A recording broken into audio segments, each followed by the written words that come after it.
ఇండియాలోనే #1 varicose veins hospital Avis vascular centre. వాగర్థావివ సంపృక్తౌ వాగర్థ ప్రతిపత్తయే జగతః పితరౌ వందే పార్వతీ పరమేశ్వరౌ. ఆదిత్యాయ చ సోమాయ మంగళాయ బుధాయ చ గురు శుక్ర శనిభ్యశ్చ రాహవే కేతవే నమః. శృంగేరి జగద్గురు పీఠాధిపతులకి, కంచి పీఠాధిపతులకి నమస్కారములు తెలియజేసుకుంటూ కార్యక్రమాన్ని ప్రారంభిద్దాం.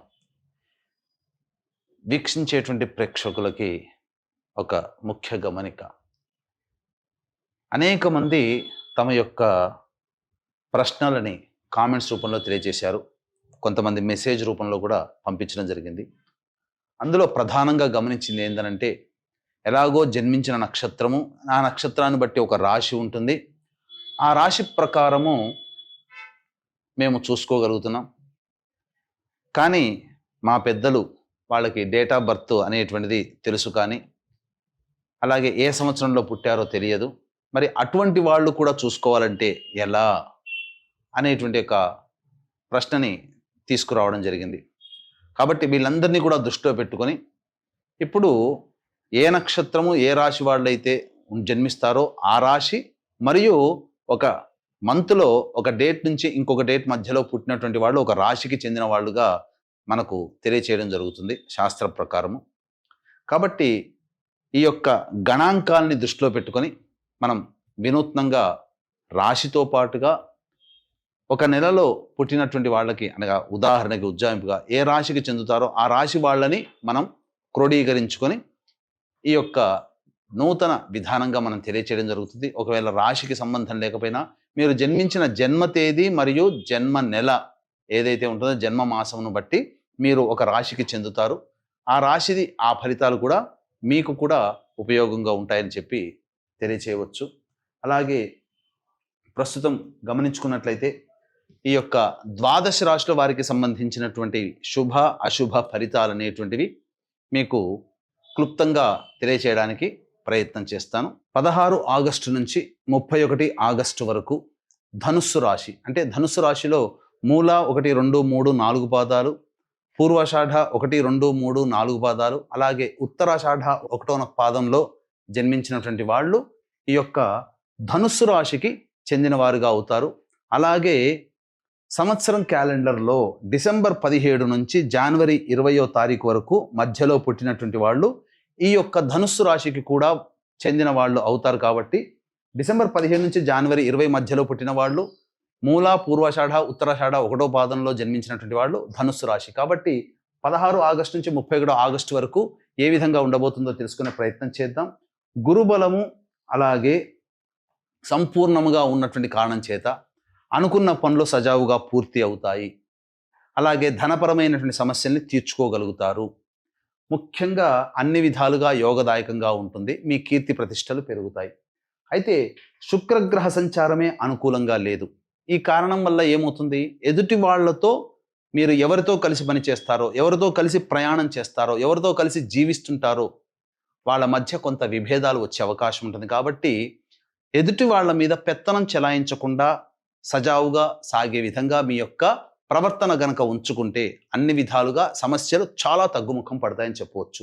ఇక శుక్రుడు, ఈ శుక్రుడు కూడా అనుకూలంగా ఉన్నటువంటి కారణం. అయితే ఎప్పటి వరకు 21వ తారీఖు నుంచి సంపూర్ణంగా యోగదాయకంగా ఉంటాడు. ఈ కారణం చేత విలువైన వస్తువులు కొనుగోలు చేస్తారు, స్త్రీ సౌఖ్యం కలుగుతుంది, నూతన వ్యక్తులు పరిచయం అవుతారు. అన్ని విధాలుగా శుక్రగ్రహ సంచారం వలన యోగదాయకంగా ఉంటుందని చెప్పవచ్చు. ఇక బుధుడు కూడా అనుకూలంగా ఉన్నటువంటి ఈ కారణం చేత పెట్టినటువంటి పెట్టుబడులలో మంచి లాభసాటిగా ఉంటుంది, కుటుంబ సౌఖ్యం పెరుగుతుంది, ధనపరమైన సమస్యలు తీర్చుకుంటారు, లోన్ల కోసం ఆశించేటువంటి వ్యక్తులకి లోన్లు శాంక్షన్ అవుతాయని చెప్పవచ్చు. అలాగే రవి కేతు యొక్క సంచారము అనుకూలంగా లేదు. ఈ కారణం చేస్తున్నటువంటి వృత్తి ఉద్యోగ వ్యాపారాల్లో ఇన్సెక్యూరిటీ అనేటువంటిది ఉంటుంది. కాబట్టి దైవానుగ్రహాన్ని పొందే ప్రయత్నం చేయండి.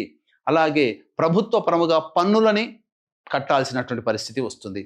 ఇక కుజగ్రహ సంచారము అనుకూలంగా లేదు. కాబట్టి మళ్ళీ వృత్తి ఉద్యోగ వ్యాపారాల్లో కొంత ఆందోళన ఉంటుంది, కోపం అధికంగా ఉంటుంది. కాబట్టి కోపాన్ని తగ్గించుకునే ప్రయత్నం చేయండి. రాహువు శని సంచారం సంపూర్ణంగా యోగదాయకంగా ఉంటుంది. ధనుస్సు రాశి వారికి అర్ధాష్టమ శని దోషం ఉన్నప్పటికీ కూడా శని వక్రీకరించి కొంత శుభుడుగా మారుతున్నటువంటి కారణం చేత ఇప్పటి వరకు మీకు సహాయం అంటే వెనుదిరిగినటువంటి వ్యక్తులు మీకు సహాయ సహకారాలు అందించే అవకాశం ఇటు శని రాహులు గురుగ్రహ ప్రభావం వలన కలుగుతాయి. ఏతావాత చెప్పొచ్చేది ఏమిటంటే మిశ్రమమైనటువంటి ఫలితాలు మీకు కలుగుతాయి. అన్ని విధాలుగా యోగదాయకంగా ఉంటుంది. ఈ రాశిలో జన్మించినటువంటి స్త్రీలకి 21వ తారీఖు నుంచి మీ మాట వేదవాక్కుగా కుటుంబ సభ్యులు ఇంటా బయట మీ మాటని వినడం ద్వారా మీకు ఆనందాన్ని కలగజేస్తారు. అలాగే మీకు గౌరవ మర్యాదలు పెరుగుతాయి. అన్ని విధాలుగా యోగదాయకంగా ఉంటుంది. ధనపరమైన సమస్యలను తీర్చుకుంటారు. విలువైన ఆభరణాలు కొనుగోలు చేసే అవకాశం ఉంటుంది. మీరు సౌఖ్యవంతమైన జీవితంలో మీరు ఉంటారు. మానసిక శారీరక ఒత్తిడి నుంచి బయటపడతారు. మెల్లమెల్లగా సమస్యల నుంచి మీకు ఉపశమనం లభిస్తుందని చెప్పవచ్చు. అలాగే ఈ యొక్క రాశిలో జన్మించినటువంటి ఉద్యోగస్తులు వేరే సంస్థల్లో ఉద్యోగం మారడానికి సమయం అనుకూలంగా లేదు. ఇక రెండవ పాయింట్, నిరుద్యోగస్తులు బాగా కష్టపడితే తప్ప ఫలితాన్ని పొందలేనటువంటి పరిస్థితి.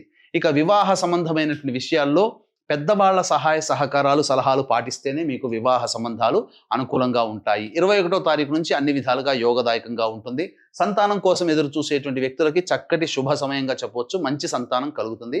అన్ని విధాలుగా యోగదాయకంగా ఉంటుందని చెప్పవచ్చు. అయితే ఈ యొక్క వీక్షించేటువంటి ప్రేక్షకులకి గమనిక, ఈ సంబంధించినటువంటి శ్రావణ అమావాస్య మహామహిమాన్వితమైనటువంటిది. మళ్ళీ ఇంకొక వచ్చే శ్రావణ మాసం కోసం ఎదురు చూడాల్సిందే.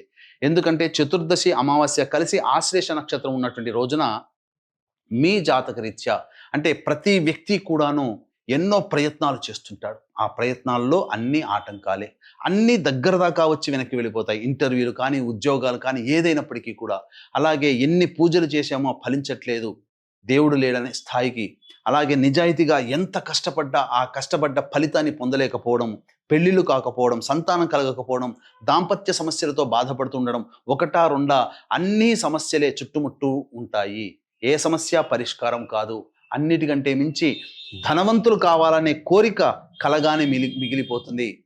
అన్నీ దగ్గర దాకా వచ్చి వెనక్కి వెళ్ళిపోతాయి. ఇటువంటి వాటికి ప్రధానంగా మీ కుటుంబంలో పితృదోషం ఉన్నట్టే లెక్క. పితృదోషం అంటే తండ్రి వైపు 6 తరాలు, తల్లి వైపు 3 తరాలలో ఏవైనా దుర్మరణాలంటే road accident, fire accident, suicide attempt, నదిలో బావిలో పడి చనిపోవడం, ఇంట్లోంచి వెళ్ళిపోవడం, లివర్ ఫెయిల్యూర్, కిడ్నీ ఫెయిల్యూర్, క్యాన్సర్తో చనిపోవడం, 60 సంవత్సరాల లోపల ఏ విధంగానైనా చనిపోయినా, పెళ్లి కాకుండా చనిపోయినా, పిండ ప్రదానాలు పెట్టకపోయినా, ఇవన్నీ పితృదోషాలు అంటారు. ఇట్టి పితృదోష నివారణకి మన పీఠం ఆధ్వర్యంలో గత 12 సంవత్సరాలుగా ఎన్నో కార్యక్రమాలు, వేల మందిని జీవితాలు బాగుపరిచిన సంఘటనలు ఉన్నాయి. కాబట్టి శ్రావణ అమావాస్య రోజున మహామహిమాన్వితమైంది కాబట్టి ఈ 22వ తారీఖు రోజున చేయించడం జరుగుతుంది. 20వ తారీఖు లోపల మీ గోతనామాలు నమోదు చేసుకోవచ్చు. 21న బయలుదేరుతాం. 22న కార్యక్రమం జరిపించుకొని మళ్ళీ తిరిగి 23వ తారీఖుల్లో వస్తాం. అవకాశం ఉన్న వాళ్ళు ఈ కార్యక్రమంలో నమోదు చేసుకోదలిచిన వాళ్ళు కార్యక్రమ తదనంతరం కాంటాక్ట్ చేసి పూర్తి వివరాలు తెలుసుకోవచ్చు. ఇక రోజువారీ కార్యక్రమాలలో భాగంగా 16 నుంచి 31వ తారీఖు వరకు ఏ విధంగా ఉండబోతుందో తెలుసుకునే ప్రయత్నం చేద్దాం. 16వ తారీఖు రోజున సంతానం మూలకంగా ఖర్చులు సమస్యలు పెరుగుతాయి.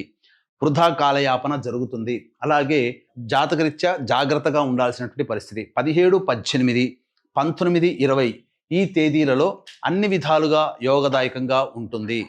ముఖ్యంగా రాబడి పెరుగుతుంది. రాని బాకీలు వసూలవుతాయి.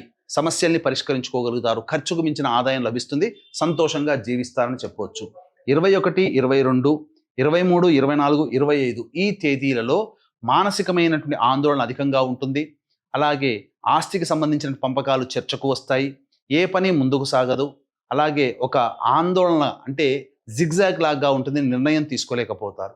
ఇక 26, 27, 28, 29, 30 ఈ రోజులలో మీకు అన్ని విధాలుగా ఆనందదాయకంగా ఉంటుంది. రాని బాకీలు వసూలవుతాయి. ధనపరమైన సమస్యలు తీర్చుకుంటారు. సంతానం గురించి ఒక శుభవార్త మీరు వింటారు.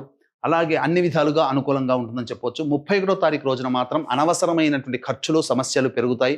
రాని బాకీలు రాకపోవడం, ఖర్చులు పెరగడం, మానసికమైన ఆందోళన ఉండడం, వృధా ప్రయాణాలు జరగడం గమనించవచ్చు. తర్వాత చెప్పొచ్చేది ఏమిటంటే శుభ అశుభ మిశ్రమ ఫలితాలు ఈ యొక్క ధనుస్సు రాశిలో జన్మించినటువంటి వారికి డిసెంబర్ 17 నుంచి జనవరి 20 మధ్యలో పుట్టినటువంటి వారికి ఉంటాయి. కాబట్టి జాతకరీత్యా వచ్చేటువంటి సమస్యల పరిష్కారం కోసం ప్రతిరోజు చంద్రశేఖర అష్టక పారాయణం, విష్ణు సహస్రనామ పారాయణం చేస్తూ ఉండండి.